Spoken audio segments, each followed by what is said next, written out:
안녕하세요. 오늘은 보도 셰퍼의 돈, 경제가 어려울수록 꼭 필요한 자기 경영에 대해서 이야기해 보겠습니다. 이 책은 굉장히 유명한 머니 트레이너, 독일에 있는 머니 트레이너의 베스트셀러이자 스테디셀러. 돈에 대해서 이렇게 궁금하신 분들은 꼭 한번 읽어보셔야 될 명저입니다. 이 책은 상당히 두껍기도 하고 388페이지까지 있어요. 내용이 방대하고 해서 두 번에 나눠서 영상을 만들려고 합니다. 오늘은 1편, 보도 셰퍼의 돈 1편 하겠습니다. 10억 원이라는 첫 번째 목표를 달성하는 길은 여러 가지가 있다. 이 책에 소개될 4단계 전략 역시 그중 하나이다. 첫 번째, 일정한 비율의 돈을 저축한다. 두 번째, 저축한 돈을 투자한다. 세 번째, 수입이 늘어난다. 네 번째, 그렇게 늘어난 수입의 일정 비율을 저축한다. 그래서 저축이란 단어가 3번 나와요. 저축하고, 저축한 돈을 투자하고, 또 일정 비율을 저축하고. 저축을 굉장히 강조하고 있습니다. 짧은 시간 내에 부자가 된 사람들한테는 어떤 비결이 있었을까? 그들은 자신을 위해 쓸 수 있는 돈을 가능한 한 많이 갖고 싶어 했던 사람들이다. 그들은 평생 돈 버는 기계로 살기보다 돈 버는 기계를 갖고자 했던 사람들이다. 네, 계속 내가 일을 하는 게 아니라 돈이 나오는 기계를 갖고 싶어 했던 사람들이 짧은 시간에 부자가 됐다고 합니다.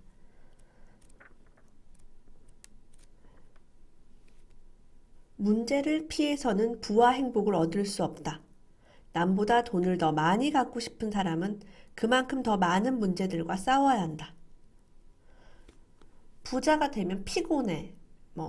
세금 문제, 그 다음에 직원들을 고용하게 되면 또 그에 따른 일들, 또 법적인 문제들. 사실 돈을 버는 과정에서 우리가 부딪혀야 될 일들이 굉장히 많아요. 이것 때문에 귀찮아서 선택하지 않을 수 있죠, 충분히. 영업을 만약에 내가 잘하는 사람이 돼야겠다. 그럼 정말 많은 사람들 만나서 판매를 하거나 설득을 해야겠죠. 그래서 적당히 일하고 적당한 문제를 가지고 살면은 그만큼 많은 돈을 얻기가 힘들다. 이런 이야기를 하고 있어요. 이런 문제를 피하지 말고 부딪혀 보자. 계속 부딪히다 보면은 또 그게 일상이 돼요. 어떤 회사는요, 사람들이 우리 물건을 사지 않는 이유는 무엇인가? 이런 생각을 했대요. 어떤 회사는 사람들이 우리 물건을 사도록 하려면 어떻게 해야 하나를 고민했대요. 후자의 회사가 더 많은 고객을 확보하게 된다고 합니다.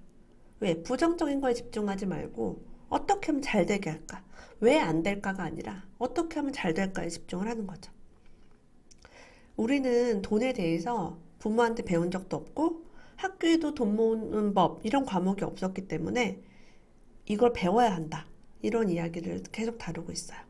우리 사회는 더 많이 사라고 부추기고 사람들은 과소비에 젖어 있다.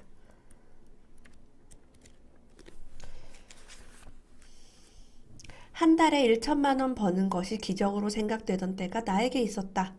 3천만 원은 상상조차 할 수 없는 금액이었다. 2년 반 뒤에 나는 처음으로 6천만 원이 넘는 돈을 한 달 동안 벌어들였다. 되돌아보니 그것은 전혀 기적으로 생각되지 않았다. 내가 그것을 어떻게 해냈는지 알고 있기 때문이다. 기적을 불러일으키기 위해 꼭 해야 하는 것 4가지가 있는데 나는 이것을 끊임없이 배우고 성장하기 위한 4종 경기라고 부른다.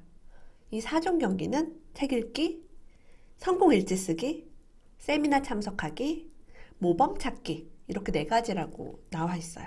이 4가지에 대해서 한번 볼게요. 책 읽기는 말 그대로 부자들에게는 개인 도서관이 있을 정도로 책을 많이 읽는다. 그래서 오랜 기간 동안 책을 읽어라 이런 이야기를 하고 있어요. 두 번째는 자기만의 성공 일지 쓰기. 그날 당신이 올린 성과를 하나도 빠짐없이 기록해라.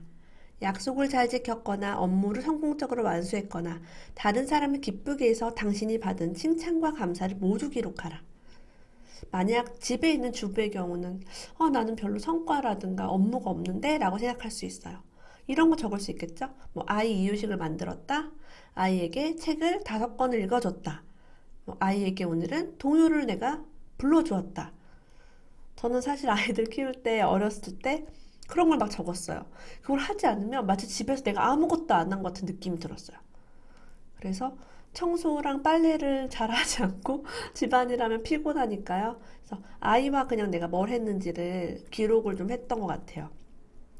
그리고 아이들이 좀 컸을 때는 어린이집을 가고 했을 때는 오늘 하루에 내가 무슨 일을 할 건지 아침에 일어나서 몇 시에는 뭐 하고 몇 시에는 뭐 하고 이렇게 적어서 내 시간을 내 맘대로 썼던 것 같아요.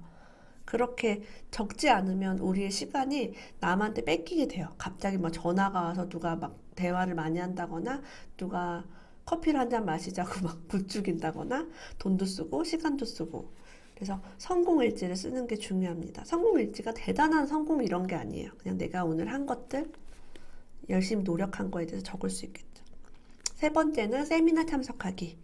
책에 비해서 장점이 있어요. 우리는 생각이 비슷한 여러 사람과 함께 있기 때문에 학습에 더 집중할 수 있다. 이러한 만남은 우리에게 소중한 인적 자원이 되기도 한다. 저의 경우도 강의를 들어가는 이유는 사람을 만나러 가는 거예요. 왜? 책의 종류가 너무 많아요. 그리고 유튜브나 이런 인터넷 통해서도 좋은 강의를 들을 수가 있어요. 그럼에도 불구하고 강연장에 가는 이유는 강사를 만나기 위해서 아니면은 그 수강생들과 인맥을 쌓기 위해서 가는 거죠. 그래서 사실 저는 강의를 많이 듣지 않아요. 진짜 좋아하는 강사를 만나러 가거나 진짜 그 관심 분야 사람들과 교류하고 싶을 때만 가기 때문에 많이 가질 않죠. 정보를 얻는 건 책으로 굉장히 충분하다고 봅니다. 모범 찾기, 롤모델이죠. 그래서 우리가 모방을 통해서 대부분 것을 배운대요. 그래서 나의 롤모델이 있으면 참 좋다. 나보다 더 나은 사람들이 주변에 많으면 우리는 발전한다 라고 이야기하고 있어요. 어떤 행운은 우연이 아니래요. 사람들은 행운을 필요로 한대요. 근데 무엇이 행운일까에 대해서 이야기를 합니다. 프로골퍼가 나무를 향해 날아갔는데 가지에 걸렸어요. 근데 그 가지 위에 올라가서 공을 쳐냈어요. 그래서 그린 가운데 떨어졌고 우승을 했대요. 그렇게 힘든 와중에도. 갑자기 이런 열악한 상황을 생각하니까 우리 박세리 선수가 막 벙커에 빠졌는데 맨발로 이렇게 내려가서 공을 쳐낸 그런 게 생각이 납니다. 자, 그래서 어떤 기자가 그에게 물었대요. 레인저 씨, 오늘 운이 아주 좋지 않습니까? 그 말에 레인저가 대답했다. 예, 저는 이미 오늘 운이 좋을 줄 알고 있었습니다. 연습을 많이 할수록 점점 운이 좋아지니까요. 하늘에서 뚝 떨어진 것 같은 행운도 사실은 난데없는 것이 아니라 꾸준한 노력으로 일어난 것이다. 라는 이야기를 하고 있어요. 자, 행운의 구성 요소는 세 가지가 있대요. 첫 번째, 자금을 확보하고 있다. 두 번째, 기회를 알아본다. 세 번째, 빨리 결정하고 곧장 실행한다. 이거를 저만의 언어로 좀 바꿔볼게요. 첫 번째, 자금을 확보하고 있다. 종잣돈을 모은다. 모았다. 두 번째, 기회를 알아본다. 안목이 있다. 진실과 거짓을 구분할 줄 안다. 세 번째, 빨리 결정하고 곧장 실행한다. 자기 확신이 있고 리스크를 감수할 수 있다. 리스크를 판단하고 감수할 수 있으면 빨리 실행할 수 있어요. 이거 만약 했을 때 이렇게 손해볼 수도 있겠구나 하고. 근데 우리가 기회도 알아보기가 힘들고 자금도 좀 없고 빨리 결정하기가 어렵죠. 고민 항상 하고 내일까지 생각해봐야지. 좀 잘 모르겠는데 이렇게 하니까 어렵죠. 행운을 찾기가. 여기 또 되게 놀라운 문장이 있었어요. 기적을 만들어내려면 위험을 감수할 준비가 돼 있어야 한다. 새로운 일을 시작하기 전 두려움이 생기지 않는다면 그 일은 당신에게 보잘것없는 일이란 뜻이다. 저는 처음 제 첫 책을 냈을 때 너무 두려웠어요. 너무 두려워서 양발에 사마귀가 나고 천식이 와서 말을 하지 못했어요. 기침을 하느라고. 그때 저는 뭘 깨달았냐면 저에게 엄청난 두려움이 있구나. 제 안의 두려움 때문에 제가 말을 하지 못하게 만들고 제가 두 발로 서 있지를 못하게 만들었어요. 제가 거의 제대로 걷지를 못했어요. 양발바닥에 사마귀가 나서 그걸 치료를 했더니 너무 아파서 그냥 서 있지도 못했어요. 강의를 해야 되고 방송도 해야 되는데 목소리가 안 나오게 된 거죠. 그때 저는 내 안에 두려움이 내 몸에 이런 병을 만드는구나라고 자각을 했어요. 그리고 그 두려움을 없애기 위해서 많은 책을 읽고 또 노력을 했던 그런 기억이 있네요. 그래서 항상 새로운 일은 두려워요. 투자를 처음 한다? 손해볼까 봐 엄청 두려워요. 무조건 이익만 있다? 그런 게 세상에 어디 있어요. 그죠? 리스크가 있으니까. 우리가 부자가 되는 또 중요한 초석에 대해서 이야기하고 있습니다. 좋은 상담자를 만나는 것이다. 상담자란 당신보다 훨씬 성공한 사람이면서 당신을 자신의 보호 아래 두고 당신의 발전을 도와주는 그런 사람이다. 맞아요. 부자를 만나야 돈 버는 방법을 배워요. 근데 저는 부자가 너무 되고 싶었는데 주변에 부자가 하나도 없으니까 어떻게 했어요? 책을 읽었어요. 부자가 쓴 책을 읽었어요. 그것이 부자의 마인드를 가질 수 있는 유일한 길이었죠. 자, 어떤 사람은 부자가 되고요. 어떤 사람은 부자가 되지 못해요. 뭐가 다를까? 돈이 없는 사람들은 자신의 약점에 몰두한다. 당신이 부자가 될 수 있는 요인과 그것을 가로막는 요인을 한번 적어보라. 당신의 강점과 약점은 무엇인가? 저의 약점에 대해서 얘기해 볼까요? 저는 바퀴 달린 거를 타지 못해요. 빨리 달리고 바퀴 달리고 이런 거. 예를 들면은 스케이트, 스키, 보드, 롤러, 자전거, 자동차 이런 걸 타지를 못해요. 제가 이제 운전을 못한다는 얘기죠. 저는 면허가 아직도 없어요. 사람들은 제가 막 활동적이고 전국을 돌아다니고 그러니까 당연히 면허가 있을 줄 아는데 없습니다. 저의 약점이죠. 하지만 저는 포기하지 않고 대중교통을 이용하고 또 누구 차를 얻어 타기도 하면서 잘 다녀요. 그런 것 때문에 나는 어디를 가지 못해. 어디를 움직이기 힘들어 라고 생각하지 않아요. 그리고 저의 강점은 책을 좋아하고 사람을 좋아하고 아주 작은 계획을 실천하는 걸 잘해요. 그리고 이 작은 계획은 돈을 버는 일과 연관되어 있는 경우에만 좀 잘해요. 다른 거는 제가 잘하지 못합니다. 저는 그거에 집중하는 거죠. 제가 돈을 버는 일을 계획하고 실천하는 걸 좋아하고 두 번째는 책 읽는 거 좋아하고 세 번째는 사람을 좋아하니까 저는 요거에 관련된 일들만 계속 하고 있어요. 못하는 거 엄청 많습니다. 네, 포기하고 살아요. 그리고 이 책에 굉장히 많은 내용이 있는데 핵심을 한번 요약을 해볼게요. 빚을 청산하기 위한 13가지 지혜. 이 저자는 어마어마한 빚도 졌었어요. 그래서 그걸 청산하기 위한 지혜가 있습니다. 첫 번째, 장기적 목표를 세워라. 두 번째, 신념을 바꾸어라. 세 번째, 푼돈을 소중하게 여겨라. 네 번째, 지출을 모두 기록하라. 다섯 번째, 지금 당장 신용카드를 찢어버려라. 그리고 옆에 5천만 원 이상 통장이 불어났을 때 다시 만들어라 라고 나왔습니다. 이 말에 완전 공감합니다. 저도 종잣돈이 모일 때까지는 신용카드를 거의 쓰지 않았어요. 마이너스 통장의 신용한도가 하나도 없다고 생각해라. 빌려주고 아직 돌려받지 못한 돈의 목록을 작성해라. 당신에게 돈을 빌려준 사람들과 터놓고 이야기해라. 자신이 매달 갚을 수 있는 돈의 절반을 최고 액수로 제시해라. 이게 무슨 뜻이냐면 내가 100만 원을 갚을 수 있다면 100만 원의 절반, 50만 원을 이제 갚을 수 있다고 얘기해야 돼요. 왜? 100을 갚을 수 있다고 얘기했는데 못 갚을 수도 있죠. 내가 100밖에 못 모으는 사람인데 100을 불러버리면 이렇게 잘못될 수도 있잖아요. 쓰다 보면. 그래서 돈의 절반만 최고 액수로 제시하면 신뢰를 잃지 않을 수 있다는 거죠. 왜냐면 50은 내가 갚을 거 아니에요. 평소에 100 정도는 아낄 수 있는 사람이면요. 그런 걸 얘기하고 있어요.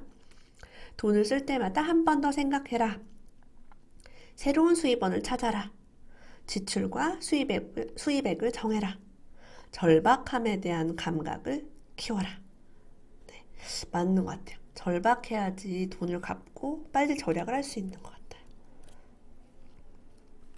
이분은 절제를 하고 빚을 빠르게 청산하기 위해서 이런 계획을 세웠다고 합니다. 나는 내가 얼마나 절제된 생활을 할 수 있는지도 알아보고 싶어졌다. 그래서 나는 하루에 5천 원만 가지고 살아보기로 했다. 집세, 전화비, 기름값, 보험료 등 고정적으로 나가는 돈을 제하고 말이다. 하루 5,000원으로 식비와 다른 잡비를 해결했다. 여기에 제가 깊은 감명을 받았어요. 제가 현재 절약하는 프로그램을 운영하고 있는데 그 프로그램에서 많은 분들이 하루에 거의 10,000원에서 20,000원, 그리고 적은 분들은 그 이하로 몇천 원으로 살고 계세요. 제가 이렇게 고정적으로 나가는 돈 빼고 식비와 잡비를 그 돈으로 해결하게 하고 있거든요. 진짜 이게 저축을 많이 할 수 있는 비결이에요. 그렇게 8개월을 버텼다. 하지만 이 8개월 동안 나는 빚을 모두 청산했을 뿐만 아니라 앞서 말한 비자금도 마련했다. 그리고 무엇보다 매우 큰 자신감을 쌓을 수 있었다. 이후로 나는 계획을 실천에 옮길 수 있는 절제력이 나한테 있다는 것도 알게 되었다. 5,000원 프로그램을 시작하기 이전 나는 정말 무절제했다. 절제가 자유를 준다는 사실을 몰랐다. 절제가 자유를 주는데 모르죠. 해보지 않은 사람은. 절제를 하면 정말 부자의 마음을 풍요를 갖게 돼요. 왜? 통장에 돈이 계속 쌓이니까요. 근데 돈을 막 쓰잖아요. 통장에 돈이 없어요. 절대 마음 여유로울 수가 없죠. 겉으로는 돈을 잘 쓰고 먹고 싶은 거 먹고 하고 싶은 걸 하며 살지만 마음 한구석이 허전해요. 왜? 통장에 돈이 없으니까. 그게 진실이니까요. 부자는 잘 쓴 사람이 부자가 아니에요. 통장에 돈이 많은 사람이 부자죠. 매출이 아무리 많은 사업이면 뭐예요? 순이익이 없어요. 나가는 돈이 너무 많아서 순수익이 없으면 그건 좋은 사업이 아니에요.